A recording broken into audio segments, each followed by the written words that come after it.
final talking point for today. This kind of blew up on Facebook and stuff. I don't know what this is. Well, I know this is an outside disc golf publication, Quillette. I don't know anything else about them. This is the first time I've ever seen anything from them. They wrote an article called Disc Golf's Leah Thomas Moment. And then the subheader says, as a biologically male player continues a meteoric rise on the female circuit, women are starting to speak out. What caught my attention, I read most of this, but what caught my attention is there are a few different quotes in here from female competitors, all anonymously. Do they give any context to who the not who they are, but where the FPO players are coming from? Are they from the tour? Yes. So this one, for instance, the first paragraph starts. I'll just read the first paragraph. For female professional disc golfers, the July 29th through 31st Discraft Great Lakes Open in Milford, Michigan represented a watershed, marking it the first time in the young sport's history that an Elite Series tournament offered women the same first-place prize money as men. It should have been a great moment, one of the female competitors told me once the crowds had gone home. But then the thing ended and the winners weren't a male and a female. It was basically two males. So basically, one of the female competitors would allude to someone who played in the tour event Deglo. Which tells us a little And bit. then farther down here, it says, the current female tour only came onto the scene in 2016. And this one it calls a well-known female pro told me. And then it continues to quote this well-known female pro, which could mean anything. Yeah, it could mean anything. It said there'd been a tour going on since 2000, but in those days, even most of the top professionals had side jobs. The men's game was probably economically viable as a full-time occupation by the early 2010s, but the women's game wasn't really viable until a few years ago. So yeah, the timing of this is interesting. It's just all too convenient that now is when, and then in parentheses, trans women decide to jump in and make a splash. So that was quoted to be a well-known female pro. But then farther down, it says, this month, two of them, talking about female pros, who I'll refer to as Jane and Mary in the reporting that follows, spoke to Quillette on the condition of anonymity. So this one, they actually did an interview, and he quotes them in the article farther down here. First off, he kind of sets the whole scene of what's going on in disc golf, and this is where it starts. This is Mary. I would say one of the biggest advantages of and then I'm assuming, what does it mean in quotes when it has the brackets? It means they said a different word, but they're basically telling you what they meant by saying. Okay, so I'm going to just read it. It's if I were to say, if I were making a quick quote about you and I said, yeah, he, and I said he, and then they would put Hunter okay. in parentheses. So anyways, that happens in here. So who knows what word they were using? I'm going to just read it. I'm going to just read it how they wrote it. Yeah. I would say that one of the biggest advantages of the male-bodied players is their ability to scramble in tight situations when a disc goes off the fairway, to just stand there and blast a shot through the woods, Mary tells me. I've seen both trans players, Chloe Alice and Natalie Ryan, do this. They're just standing still and throw the kind of forehand shots that I've never seen a female throw even under perfect conditions. What makes it worse is that Ryan's form isn't even that good, says Jane. That's crazy. If it were, she'd be out throwing us by even more. So while the rest of us spend years refining our form, trying to keep up and get more distance, she's been in the sport only, 3 years or something? And she's already said publicly, oh, I've got my form down. I don't need to practice that. One time, a friend on tour, another female golfer, told me about Kelly Jenkins throwing a 320-foot thumber, a difficult overhand shot launching over tall obstacles with an unusual grip, at Women's Nationals, Jane adds. And then when people were standing there in disbelief, Jenkins says, ha, softball, telling people that she learned to do this kind of shot from playing softball when she was young. But I know disc golfers who've played softball their whole lives. They've never seen a woman throw a disc like that. So that's pretty much the quotes from these two selected out female disc golfers. There's some other stuff in this article we'll talk about because I think there's some other good points that I'm more concerned about than what they said, because anonymity, it's good to finally hear something from the women's field, but you have no idea who it's coming from, and it's only two people. Right. So, shocker, there's people in FPO that are against it. Of course. Shocker. There's also people in FPO that are for it. This article did say they reached out to Paige Pierce and someone else, I believe, later, because Paige had come out in support of Chloe Alice, at that one event we talked about a while ago. It might have been on debate night. The quotes aren't done. Sorry. Jane also says, my experience is that about half of the trans women are really fun to play with, Jane tells me. With the other half, they have this really obvious masculine energy, and so you're constantly being reminded that you're basically playing with an amateur level male. It's gotten to the point that even the players that I personally like who are transgender, I can't watch them play. I don't watch them throw. I don't watch them putt. The side of it reminds me that I'm in an unfair situation, and it makes it hard for me to maintain my mental game. I'm just constantly thinking about, wow, she shouldn't be able to throw that far because that's really bad form, but it went 400 feet. I've been playing sports since I was in kindergarten, Mary says. I was always small, but I didn't care what the sport was. I would take on any girl, any woman. But then with this thing happening now, it's different. No matter how much I work out, that'll never be enough to have the physical advantages of a person who's a male and can be strong without going to the gym. So that's Jane and Mary. Jane and Mary are heated for sure. They're heated over it. Obviously under anonymously. They're anonymous. That word can't do it. And farther down, they allude to there being a what's it called? Like a bunch of petition going around trying to get enough signatures. It's a very long article. If it's something that you're interested in, you can go read it. Remember, I don't know what this Quillette is. I don't know if they're politically charged one way or the other, or if it's just like a typical news source. I have no idea. This is the only article I've ever read from them. But in it, there's a few other things that, if all true, do concern me. Because, obviously, hearing from the women, they bring forth points that have been brought forth before, right? And those are the points that I think do have to be answered and do have to be discussed. And it's something that, could the whole FPO field feel like this? Yeah, because they also talked about someone who, one of the like amateur players who's a little bit more public on Facebook and stuff, has lost one of her main sponsors because of this. Because basically they're being silenced if you speak out against it. I'm not for that at all, period. Whether you're speaking out for it, against it, I really personally do not like that the PDGA and the Pro Tour are silencing every single post that goes out that has Natalie Ryan in it or Chloe Alice. The comments are just being shut off. I don't have a problem if somebody is like legitimately making personal attacks on the players. Which is happening. Absolutely.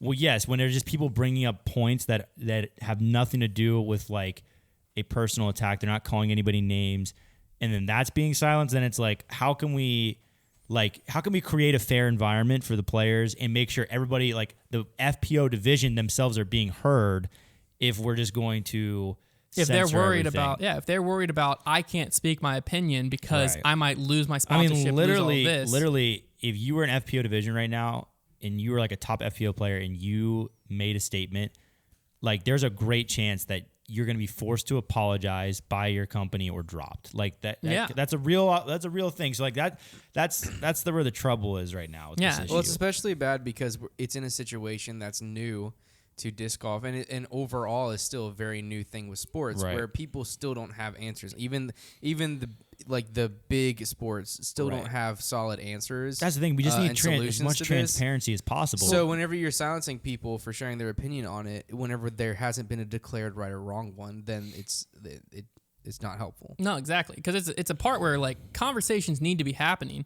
And people can have civil conversations about them, and those conversations need to be allowed to happen. And like as a player, the Pro Tour has come out multiple times talking about how it seems there's a zero tolerance policy. Like if you speak out and what you're saying isn't 100% accepting of the situation, then there's this fear that you could be kicked off the Pro Tour, you could be suspended, your main sponsors could drop you. Basically, your whole livelihood could go to crap because you spoke out about something that concerns you. And there is a way to do it and there's a way not to do it. Like some of the things that they said anonymously in this article, not the best way to say it. I'll be straight up with you. Because some of it, although they do make some good points, and I'd be curious, I've never looked at Natalie Ryan's form and like directly compared it to other people. Jane's got me interested. I'll look at it. I think the problem with their takes is you can tell they were interviewed when they were really frustrated, like after an event. Yeah. So like a lot of their takes are completely based out of there's no science or fact. There's really just observation and frustration. Yes. Right? Like I saw somebody throw a forehand I can't throw, and that ticked me off. Like there may be science and fact to that. There's certainly a chance. But that's the thing. The quotes just kind of look like, we're just ticked off because we just lost to Natalie Ryan type quotes. Yeah. Now, so, but there could be a lot more behind them. It's just like that's how they came off to me. So I was like, this is important that we hear from the FBO players, but I think he caught them at the wrong time. Yeah. But what this article did do is it piqued it opened my eyes to some things that I think we can all agree with need to be addressed immediately, because in the current state, up to this point, correct me if I'm wrong, I was under the impression that in order to be accepted, like to play an FPO, there was some type of checking going on of the hormone levels, of stuff like that. Because it's an obvious, like at least to me, it's pretty obvious, like if you just step into FPO and you haven't went through any process, you're not on hormones, none of that, you'd be at an advantage. That's undisputed. Yeah. I think that's a pretty obvious straight fact. Sure. So this player, Jennifer Castro, posted in Disc Golf Debate Group, uncensored Disc Golf Debate Group, because again, so much censorship was happening, they created an uncensored one. This email back and forth with the PDGA that basically, I mean, I'll read most of it. Take it as you will. It seems like that's not true. So basically, they were asking like how they could register for the female division, and this is the PDGA's medical committee's response back. Sorry, it took me a few days to get your email. I was doing commentary at Pro World and traveling back to my job. The PDGA has a policy on the requirements to play in gender-based, i.e. female divisions, which is found here. If you meet the criteria to play in the gender-based division, then you can register with the PDGA as F or female. You're under no obligation to discuss your personal information with anyone. No one may challenge your eligibility to play in a female division unless they can provide evidence that you may not meet the requirements. Note that a player's appearance is not a basis for any challenge. PDGA has a policy protecting the privacy of individuals and community guidelines prohibiting members from inappropriate behavior. This is the part. Some transgender women have voluntarily elected to provide proof of their eligibility to the medical committee in confidence. Let me read that again.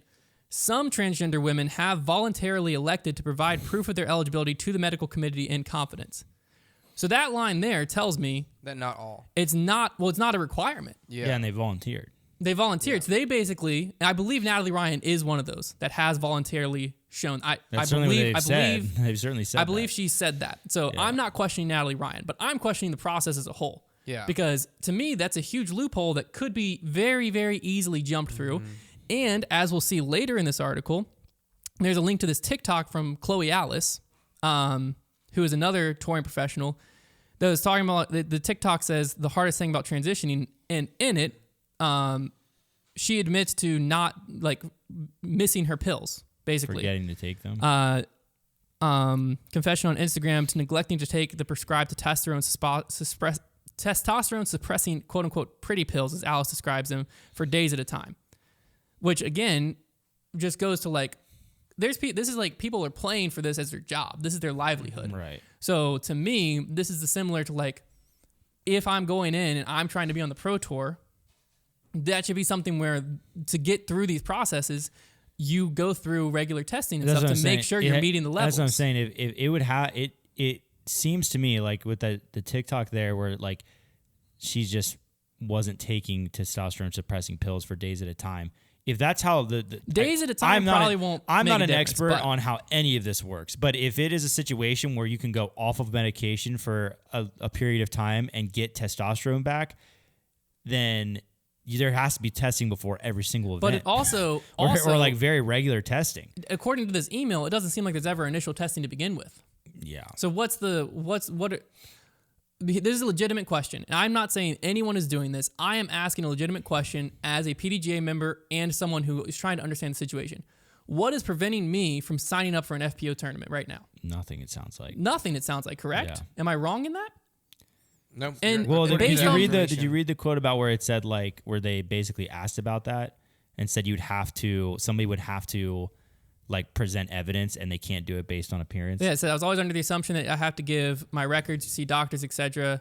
But what if I get challenged? Do I see an official or what's going on? And then Elaine King responded and said, if there is a challenge, it would need to be supported by evidence that you are transgender, not based on looks or ability. If it was not, the challenge would not be accepted. Any valid challenge comes, previously I read where it can't be based on looks. So basically, any valid challenge comes to the medical committee, you may proactively submit the form with required If you were to evidence. challenge somebody's what they claim to be, you have to have evidence, and it can't be based on looks or ability. So you have to basically You have be able to to know go, something. You have to go to their doctor and get the doctor to make a HIPAA violation to give you information.